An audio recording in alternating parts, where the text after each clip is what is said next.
नमस्कार, स्वागत है आपका जागरण बिजनेस पर। और मैं हूं आपके साथ मोहिनी त्यागी, और मैं आज फिर से हाजिर हूं फाइनेंस के फंडे में, जिसमें कि हम बातचीत करते हैं म्यूचुअल फंड्स को लेकर। लेकिन आज हम म्यूचुअल फंड्स में एक खास टॉपिक पर बातचीत करने वाले हैं, जो है कॉन्ट्रा फंड्स। आपने अलग अलग तरह के फंड्स के बारे में सुना होगा कि कोई फंड किसी तरीके से काम करता है, लेकिन ये होते हैं कॉन्ट्रा फंड्स। क्या होते हैं कॉन्ट्रा फंड्स का फीचर्स, क्या होते हैं, कैसे काम करते हैं फंड्स, इन सब पर आज इस एपिसोड में हम बातचीत करेंगे। और इसके लिए हमारे साथ एक बहुत ही खास मेहमान मौजूद हैं। हमारे साथ मौजूद हैं Shibani Kurien, senior fund manager and head equity research, Kotak mutual fund से। मैं आपका बहुत बहुत स्वागत है। धन्यवाद। Pleasure to be on your show.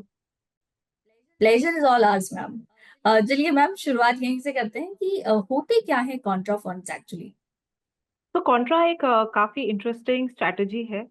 काफी काफी बार हम ये देखते हैं कि जब म्यूचुअल फंड का कैटेगराइजेशन होती है तो कॉन्ट्रा वैल्यू कैटेगरी के साथ माना जाता है। पर जैसे हम कॉन्ट्रा फंड्स के बारे में बात करते हैं, जैसे हम कॉन्ट्रा फंड कोटक में भी मैनेज करते हैं, तो कॉन्ट्रा सिर्फ वैल्यू बायस्ड फंड्स नहीं, बट उससे एक स्टेप आगे भी जाती है। तो कॉन्ट्रा का मतलब होता है कि जो मार्केट का ट्रेंड है उसके विपरीत इन्वेस्टमेंट करना। तो that is the basic idea of Contra. तो ऐसे बिजनेसेस को फंड में इंक्लूड करना जहां पे हम टर्न अराउंड देख रहे हैं। आज बिजनेस में कुछ शायद किसी कारण स्टॉक प्राइसेस काफी डिप्रेस्ड है, या मल्टीपल्स जो हम कहते हैं वो काफी डिप्रेस्ड है, पर आगे चल के एक्सपेक्टेशंस है कि यहाँ पे बिजनेसेस में इम्प्रूवमेंट आएगी। तो इन सब बिजनेसेस को ध्यान में रखते हुए इस फंड या इस तरह के कैटेगरी के फंड्स में इन्वेस्ट करते हैं। तो ये दो चीज पे ध्यान रखते हैं। एक तो वैल्यूएशन वैल्यूएशन फेवरेबल होनी चाहिए एज अ स्टार्टिंग पॉइंट। दूसरे, कंपनीज में री रेटिंग के लिए कुछ ट्रिगर होनी चाहिए कि कंपनी के बिजनेस में या सेक्टर के बिजनेस में कुछ हम चेंज देख रहे हैं, जिसके कारण हम जो कॉन्ट्रेरियन व्यू आज ले रहे हैं, जो कि मार्केट के अगेंस्ट, जो मार्केट मोमेंटम है उसके अगेंस्ट में व्यू आज ले रहे हैं, मीडियम टर्म में वो व्यू प्ले आउट होनी चाहिए। तो जो कंपनीज आज अट्रैक्टिव वैल्यूएशंस पे ट्रेड कर रही है, पर जहां पे हम कुछ चेंज हमें नजर आ रही है, जहां जिसके कारण मल्टीपल्स में री रेटिंग हो सकती है, वो ही कॉन्ट्रा का एक इन्वेस्टमेंट स्टाइल है। बेसिकली ये मानना है कि जो कंपनीज आज वैल्यूएशंस आपके फेवर में है, पर आगे चलकर कुछ कंपनीज के बिजनेस मॉडल में चेंज होने वाली है, या हम एक्सपेक्ट करते हैं चेंज होंगी, तो वैसे फंड, वैसे कंपनीज में हम इन्वेस्ट करते हैं। बिल्कुल मैम, तो एक हटके अप्रोच इसे कह सकते हैं, कि एक अलग अप्रोच जो देखते हुए, जो शायद बाकी तरीके के जितने भी फंड्स होते हैं वो एक मार्केट के लिहाज से चलते हैं, लेकिन ये उसके थोड़ा हटके सोचने के हिसाब से चलते हैं। तो मैम, जब इस तरह के जो फंड्स होते हैं, इसमें जो आप कंपनीज जो आप देखते हैं, जिनको आप इसके अंडर लेकर आते हैं, उन कंपनीज को ढूंढने के लिए या फिर कोई ऐसे क्राइटेरियाज आप लोग यूज करते हैं, जिनका इस्तेमाल करके आप वो कंपनीज ढूंढ पाते हैं, चाहे वो किसी भी तरह की क्राइटेरियाज हो। एब्सोल्युटली। तो जैसे मैंने कहा कि कॉन्ट्रा का जो स्टार्टिंग पॉइंट है वहां पे वैल्यू बायस रहती है, क्योंकि हम्म। हम वो कंपनीज को आइडेंटिफाई करना चाहते हैं कि जिन्होंने मार्केट्स को अंडर परफॉर्म किए, या सेक्टर्स जिन्होंने मार्केट को अंडर परफॉर्म किया है। तो स्टार्टिंग पॉइंट वैल्यू बायस होती है। तो हम ऐसे कंपनीज को यूनिवर्स में लाना चाहते हैं कि जिन्होंने इंडेक्स के हिसाब से अंडर परफॉर्म किए हो, या जिनके वैल्यूएशंस उनके हिस्ट्री के हिसाब से आज valuations below long term average multiple जैसे हम कहते हैं वैसे हो, हम्म। या उन सेक्टर्स पे हम ध्यान देते हैं कि जिन सेक्टर्स ने मार्केट को अंडर परफॉर्म किया हो। तो ऐसे स्टार्टिंग पॉइंट हो कि आइदर मल्टीपल्स हिस्ट्री के हिसाब से कम हो, या फिर स्टॉक्स अंडर परफॉर्म करे हो, तो वो एक स्टार्टिंग पॉइंट रहती है। उसके बाद हम फंडामेंटल क्राइटेरिया उस पे डालते हैं उसके ऊपर, क्योंकि वैल्यू ट्रैप भी हो सकती है। काफी कंपनीज में हमने देखा है कि बिजनेस फंडामेंटल्स वीक है, तो जिसके कारण उनके मल्टीपल्स भी कम है। पर अगर कोई ट्रिगर नहीं है या कोई चेंज नहीं है बिजनेस फंडामेंटल्स में, तो शायद वो मल्टीपल्स ना रीरेट हो। तो इस कारण उन कंपनीज को काफी ध्यान से फंडामेंटल एस्पेक्ट से स्टडी करना बहुत ही जरूरी होता है। हम एक मॉडल यूज करते हैं जो कि है बिजनेस और मैनेजमेंट और वैल्यूएशन मॉडल। हम ये इवेल्युएट करते हैं कि बिजनेस फंडामेंटल्स में क्या चेंज हो रही है, जिसके कारण हम ये एक्सपेक्ट कर सकते हैं कि जो कंपनीज आज अंडर परफॉर्म कर रही है शायद आगे चलकर मीडियम टर्म में आउट परफॉर्म करे। तो starting point of evaluation value bias रहती है, पर उसके ऊपर फंडामेंटल क्राइटेरिया से कंपनीज को इवैल्यूएट करना बहुत ही जरूरी होता है इस कॉन्ट्रेरियन स्ट्रैटेजी के लिए। हम्म, बिल्कुल। तो हम ये जो कॉन्ट्रेरियन अप्रोच है, इसका इस्तेमाल क्या मार्केट में जब डाउनफॉल रहता है उस वक्त करने में भी कुछ हम वो जो गिरावट का दौर है उसमें कुछ अपने, जब किसी का पोर्टफोलियो वैनिश हो रहा है उस वक्त थोड़ी उसमें कमी आ सकती है उससे रिलेटेड? देखिए ये पोर्टफोलियो, जैसे मैंने कहा कि पोर्टफोलियो का जो अप्रोच रहता है, जैसे हम मैनेज करते हैं कोटक में कॉन्ट्रा फंड, तो पोर्टफोलियो का अप्रोच वैल्यू बायस रहता है। तो इसका हम्म। मतलब है कि हम उन कंपनीज में ऐसे, जो जैसे हम डिस्कस कर रहे थे कि यूनिवर्स ही ऐसा है कि कंपनीज में वैल्यूएशंस आपके फेवर में है। तो अगर मार्केट में वॉलेटिलिटी हो तो शायद ये एक अपॉर्चुनिटी प्रेजेंट कर सकती है, क्योंकि इन कंपनीज के वैल्यूएशंस ऑलरेडी हाई नहीं है, क्योंकि उन्होंने अंडर परफॉर्म किया हो या सेक्टर ने अंडर परफॉर्म किया हो। तो आपको शायद वैल्यूएशन कंफर्ट मिल जाए इस सॉर्ट ऑफ मार्केट में, जहां पे मार्केट्स काफी वॉलेटाइल हो। तो इस फंड में जैसे हम डिस्कस कर रहे थे कि अगर हम कुछ भी कंपनीज में इन्वेस्ट कर रहे हैं तो हमारा होराइजन थोड़ा मीडियम टर्म होता है, क्योंकि कंपनीज में टर्न अराउंड दिखना या कंपनीज के बिजनेस मॉडल्स में टर्न अराउंड दिखना थोड़ा टाइम लग सकता है, कि जैसे ही इन्वेस्ट करें वैसे ही टर्न अराउंड शायद ना हो। तो इस कारण काफी पेशेंट रहना पड़ता है। तो लॉन्ग टर्म इन्वेस्टमेंट होराइजन के नजर से इस प्रोडक्ट या इस कैटेगरी के फंड्स में इन्वेस्ट करना चाहिए, क्योंकि अगर आपका इन्वेस्टमेंट हराइजन लॉन्ग टर्म ना हो तो आपको शायद ये फुल पोटेंशियल आप नहीं रियलाइज कर पाएंगे। और वो री रेटिंग का जो हम जो हम चाहते हैं कि अपने कंपनीज में हम री रेटिंग देखें, वो अगर आपका हराइजन लॉन्ग टर्म ना हो तो आप शायद वो पोटेंशियल रियलाइज नहीं कर पाएंगे। तो इस सॉर्ट ऑफ स्कीम का जो ये कैरेक्टरिस्टिक्स थोड़े अलग है दूसरे स्कीम्स के हिसाब से। हम्म, बिल्कुल ना। चलिए मार्केट्स पर बातचीत करते हैं। मार्केट्स अभी जिस हिसाब से चल रहे हैं और पिछले कुछ महीनों में हमने जो मार्केट पे करेक्शन देखी, उसके बाद मार्केट में एकाएक जो रैली का इंतजार इतने समय से किया जा रहा था, वो काफी पॉइंट्स की रैली हमने देखी, करीबन 21,800 से लेकर और 24,000 के लेवल तक हम सस्टेन कर रहे हैं। ऐसे में बहुत सारे डोमेस्टिक फैक्टर्स भी आए, बहुत सारे ग्लोबल क्यूज भी हैं जिनकी वजह से मार्केट में इम्पैक्ट हमने देखा। वो रैली आई, उसके बाद टेरिफ वॉर्स, टेरिफ को लेके इतना कुछ चल रहा है, अभी 90 डेज का पॉज है उसे लेकर, लेकिन स्टिल अब हमारे डोमेस्टिक कंसर्न्स हैं JNK में जो चल रहा है उसे लेकर। तो इन सब चीजों को देखते हुए आपका इस वक्त मार्केट पर क्या व्यू बनता है? देखिए नियर टर्म में मार्केट में शायद अभी भी हमें थोड़ा बहुत वॉलेटिलिटी को सहना पड़ेगा, वॉलेटिलिटी से हमें गुजरना पड़ेगा। जैसे आपने कहा कि मार्केट बॉटम से काफी ऊपर भी आई है। तो ग्लोबली अगर ध्यान में रखें तो जो टैरिफ का जो ये मामला चल रहा है, शायद ये अभी तक खत्म नहीं हुआ है। अभी टेम्पररी पॉज हम देख रहे हैं, बट हमारा मानना है कि आगे चलकर भी इस पर काफी चर्चा होंगी या काफी न्यूज़ फ्लो रहेंगे। तो इससे हमें कंटेंट करना ही पड़ेगा। तो नियर टर्म में टैरिफ रिलेटेड या global economy related slow down का जो इम्पैक्ट है ग्लोबल मार्केट्स और इक्विटी मार्केट्स और हमारे मार्केट्स पर भी, इसका तो हमें इम्पैक्ट हमें शायद वॉलेटाइल मार्केट्स पे गुजरना ही पड़ेगा। पर ये सब कहने के बावजूद अगर हम डोमेस्टिक हमारा जो फैक्टर्स देखें, तो हम्म, एक तो है कि India on a tariff related basis, hmm, India still stands out better, because हमारा जो रेसिप्रोकल टैरिफ पहले अनाउंस किया गया था वो हमारे कॉम्पिटिटिव कंट्रीज जैसे कि चाइना, वियतनाम, ताइवान के हिसाब से काफी कम है।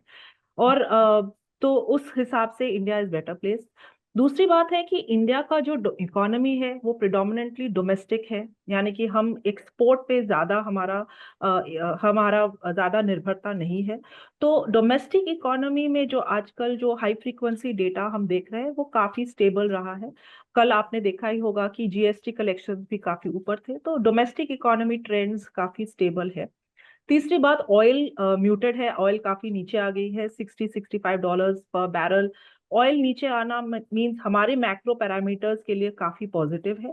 और चौथी और मोस्ट इंपॉर्टेंट बात इंडिया के लिए ये है कि आरबीआई ने रेट कट्स किए हैं और आरबीआई ने लिक्विडिटी पॉलिसी काफी चेंज कर दी है कि लिक्विडिटी सिस्टम में एडिक्वेट रहे। तो ये सब को ध्यान में रखते हुए हमें वैल्यूएशंस पर भी ध्यान देना चाहिए। पर जैसे आपने कहा कि मार्केट करेक्ट हुई थी पर मार्केट वहां से ऊपर आ गए हैं, तो वैल्यूएशंस के हिसाब से हमारा मानना है कि आज भी लार्ज कैप्स रिस्क रिवॉर्ड के अनुसार मिड कैप और स्मॉल कैप से बेटर प्लेस्ड है। लार्ज कैप अपने लॉन्ग टर्म एवरेज मल्टीपल से थोड़े ऊपर है, पर मिड एंड स्मॉल कैप्स आज भी प्रीमियम पे ट्रेड कर रहे हैं अपने लॉन्ग टर्म एवरेज मल्टीपल्स के हिसाब से। तो हमारा मार्केट को navigate, overall medium term view positive है, पर नियर टर्म में थोड़ा बहुत वॉलेटिलिटी से हमें नेविगेट करना पड़ेगा। बिल्कुल। और वैल्यूएशन वाइज कैसा लग रहा है आपको मार्केट? जो आपने लार्ज कैप्स और मिड कैप्स की तो बात की, लेकिन ओवरऑल वैल्यूएशन वाइज क्या आप कंफर्टेबल हैं आप मार्केट में? देखिए, जब हम वैल्यूएशंस के बारे में बात करते हैं तो अर्निंग्स और वैल्यूएशंस दोनों को एक साथ रख के इवैल्यूएट करना चाहिए। लास्ट 2-3 क्वार्टर से हम देख रहे थे कि जो अगर निफ्टी के अर्निंग्स देखें तो काफी म्यूटेड रहे, लो सिंगल डिजिट अर्निंग्स। अभी हम Q4 FY25 के अर्निंग सीजन में है, और इस क्वार्टर में भी एक्सपेक्टेशंस है कि earnings growth low to mid single digit earnings रहेगी। तो अर्निंग्स अभी तक काफी म्यूटेड है, तो ये फुल ईयर का जो FY25 अर्निंग्स एक्सपेक्टेशंस है वहां पे हमने काफी डाउनग्रेड्स देखे हैं। तो इस हिसाब से अगर हम इस माहौल में वैल्यूएशन देखें तो निफ्टी के जो मल्टीपल्स है वो अपने लॉन्ग टर्म एवरेज से अबाउट 6-7% प्रीमियम पे ट्रेड कर रहे हैं। पर मिड कैप और स्मॉल कैप अपने long term average multiples, mid cap is almost at 14-15% premium, और small cap is at about 28-30% premium to long term multiples. तो एक्सपेक्टेशन यहाँ से है कि FY26 में हम थोड़ा बहुत अर्निंग्स मोमेंटम इंप्रूवमेंट हम शायद देखें। जैसे हम डिस्कस कर रहे थे, डोमेस्टिक फैक्टर्स मैक्रो तरफ से काफी इंप्रूवमेंट हम देख रहे हैं, लिक्विडिटी इंप्रूव हुई है। तो एक्सपेक्टेशन है कि यहाँ से FY26 में अर्निंग्स ग्रोथ शायद डबल डिजिट अर्निंग्स ग्रोथ हो। तो ये सब को ध्यान में रखते हुए मार्केट के वैल्यूएशंस अभी भी काफी चीप नहीं है, बट रीजनेबल है लार्ज कैप्स के हिसाब से। तो इसी कारण पोर्टफोलियो का टिल्ट थोड़ा लार्ज कैप रखे और slight underweight on mid and small caps, यही हम एडवाइस कर रहे हैं। बिल्कुल। और मैम इस मार्केट में, जैसे कि हमने स्टार्टिंग में कॉन्ट्रा फंड्स की बात की, तो कोई कॉन्ट्रा थीम देख रही है आप अभी जो इस वक्त लगता है कि आने वाले समय में प्ले आउट हो सकती है? देखिए, एक थीम हम जो इवेल्युएट कर रहे हैं और कॉन्ट्रेरियन स्ट्रैटेजी है। अगर हम लास्ट 5 साल डेटा देखें कोविड के बाद, हमारे मार्केट्स में मल्टीपल्स काफी रीरेट हुए हैं, मिड कैप स्मॉल कैप्स काफी सेक्टर्स में मल्टीपल रीरेट हुए, पर एक सेक्टर में मल्टीपल्स रीरेट नहीं हुए, वो है फाइनेंशियल सर्विसेज, स्पेशली बैंक्स। पर इन 5 सालों में बैंक के जो रिटर्न रेशियो हम कहते हैं कि रिटर्न ऑन इक्विटी या रिटर्न ऑन एसेट्स, स्पेशली जो लार्ज प्राइवेट बैंक्स है, उनके रिटर्न रेशियोज काफी इंप्रूव हुए हैं, उन्होंने मार्केट शेयर गेन भी किया है। और जो एसेट क्वालिटी के जो प्रॉब्लम्स थे पिछले डेकेड के, वो प्रॉब्लम्स काफी हद तक कंट्रोल पे है। पर उनके मल्टीपल्स जो है या वैल्यूएशन जैसे हम कहते हैं कि प्राइस टू बुक, वो अभी अपने लॉन्ग टर्म एवरेज के हिसाब से ही चल रहे हैं, उससे थोड़ा नीचे है। तो ये एक सेक्टर है जहां पे हमारा मानना है कि जैसे ओवरऑल इकोनॉमी में लिक्विडिटी इंप्रूव हो रही है और रेट कट्स भी अभी स्टार्ट हुए हैं, तो इसके कारण धीरे धीरे हम देखेंगे कि शायद जो नेट इंटरेस्ट मार्जिन पे प्रेशर्स है बैंक्स के, वो नीचे आते आते हुए नजर आएंगे over a period of time, और वैल्यूएशंस आपके फेवर में है। तो ये एक सेक्टर है जहाँ पे हमारा व्यू काफी पॉजिटिव है। बिल्कुल। और मैम आप जो आप Contra Kotak India equity Contra fund जो आप लोगों का है, उसके उसे लेकर और उस फंड की परफॉर्मेंस के बारे में आप इस वक्त क्या कहना चाहेंगे? देखिए, हमारा जो कॉन्ट्रा फंड है वो जैसे हम डिस्कस कर रहे थे कि एक वैल्यू बायस फंड है, क्योंकि स्टार्टिंग पॉइंट ऑफ इवैल्यूएशन हम जब स्टॉक्स खरीदते हैं, हम उन स्टॉक्स पे ध्यान देते हैं, यूनिवर्स क्रिएट करते हैं जो कि अपने इंडेक्स, जो कि NSE 500 है, उस इंडेक्स को अंडर परफॉर्म करे हो, या सेक्टर ने इंडेक्स को अंडर परफॉर्म किया हो, या वो स्टॉक्स जो अपने मल्टीपल्स या लॉन्ग टर्म हिस्ट्री के हिसाब से उनके मल्टीपल्स आज बिलो लॉन्ग टर्म एवरेजेस है। उसके ऊपर हम फंडामेंटल एनालिसिस करते हैं, जैसे हम डिस्कस कर रहे थे, कुछ सेक्टर्स भी आइडेंटिफाई करते हैं और उनके हिसाब से हम पोर्टफोलियो क्रिएट करते हैं। तो अगर पोर्टफोलियो कैरेक्टरिस्टिक्स देखें तो पोर्टफोलियो का जो पीई रेशियो है, ट्रेलिंग 12 मंथ पीई रेशियो, वो इंडेक्स के पीई रेशियो से कम है, यानी कि वैल्यू बायस है। पर पोर्टफोलियो का जो रिटर्न ऑन इक्विटी है या ROE है, वो इंडेक्स से ऊपर है। दैट मीन्स ये जो कंपनीज हम पोर्टफोलियो में इंक्लूड कर रहे हैं, वो फंडामेंटली स्ट्रॉन्ग कंपनीज है, जो काफी कुछ भी कारण हो, उन कारण से वो कंपनीज आज उनका वैल्यूएशन लो है, पर आगे चलकर वहां पे हम रीरेटिंग की एक्सपेक्टेशन रखते हैं। तो अगर पोर्टफोलियो देखें तो थोड़ा बहुत लार्ज कैप बायस है पोर्टफोलियो में, जैसे हमने कहा कि रिस्क रिवॉर्ड के हिसाब से लार्ज कैप आज फेवरेबल लग रहे हैं।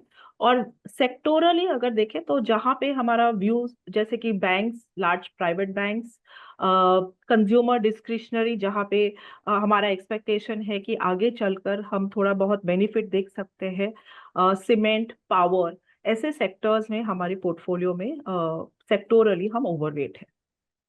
बिल्कुल मैम, एक आखिरी सवाल रहेगा मेरा गोल्ड और सिल्वर पर, क्योंकि आजकल ये टॉपिक सबसे हाँ। ज्यादा चल रहा है। गोल्ड के बिना बात किए काम नहीं चलता आजकल किसी का भी। तो 1 लाख के पार जा चुका है, 1 लाख को टच करके अब थोड़ा हल्का होता नजर आ रहा है, लेकिन कितना हल्का हो सकता है, कितने, आप क्या देख रही हैं, इसके सिनेरियो क्या है आगे आने वाले समय में? देखिए, बहुत प्राइस पॉइंट प्रिडिक्ट करना काफी काफी मुश्किल है, इनफैक्ट इम्पॉसिबल है। बिल्कुल। पर अगर हम देखें तो गोल्ड, जो हम रैली देखे हैं, दो दो तीन कारण है। एक तो कभी भी ग्लोबली वॉलेटिलिटी देखे या अनसर्टेनिटी देखे तो गोल्ड एक सेफ हेवन माना जाता है। बट फंडामेंटली ऑल्सो गोल्ड का जो डिमांड है वो काफी सेंट्रल बैंक्स, जैसे कि ग्लोबली सेंट्रल बैंक्स अपने फॉरेक्स रिजर्व्स में गोल्ड को शामिल कर रहे हैं, जिसके कारण डिमांड काफी बढ़ गया है। हम्म। और इन सब फैक्टर्स को ध्यान में रखते हुए गोल्ड प्राइसेस में हमने इस तरह का रैली देखा है। हमारा ऑलवेज मानना रहा है कि जब भी हम अपना पोर्टफोलियो क्रिएट करते हैं इंडिविजुअल इन्वेस्टर के हिसाब से, एसेट एलोकेशन को ध्यान में रखते हुए गोल्ड का एक हिस्सा पोर्टफोलियो में होना चाहिए। ये हम एडवाइस अपने इन्वेस्टर्स को हमेशा करते आए हैं। और एसेट एलोकेशन पर ध्यान रखना काफी इंपॉर्टेंट है, अपने लॉन्ग टर्म हिस्ट्री गोल्स और अपने रिस्क एपेटाइट को ध्यान में रखते हुए। तो गोल्ड और सिल्वर, जैसे कि गोल्ड ओवरऑल बास्केट में उनका हिस्सा बना रहनी चाहिए। बट जैसे आपने कहा कि काफी नियर टर्म में हमने काफी रैली भी देखा है, बिल्कुल। तो इसके कारण जो रिटर्न एक्सपेक्टेशंस है उसे भी हमें थोड़ा बहुत टेम्पर करना चाहिए कि हर साल आप ऐसे रिटर्न्स, जो पास्ट परफॉर्मेंस है वो फ्यूचर के उसके प्रिडिक्ट हम बिल्कुल। नहीं कर सकते हैं। तो उसको ध्यान में रखते हुए अपने एसेट एलोकेशन पे हिसाब से गोल्ड पे इन्वेस्ट करना चाहिए। बिल्कुल। So thank you so much Shivani ma'am for joining us, और अपनी इतनी अच्छी इंसाइट्स हमारे साथ शेयर करने के लिए thank you so much. Thank you, धन्यवाद, थैंक यू। जी, दर्शकों से भी मैं ये कहना चाहूंगी कि ऐसी ही कॉन्वर्सेशन हम आपके लिए लेकर आते रहेंगे, तो आप लगातार देखते रहें जागरण बिजनेस।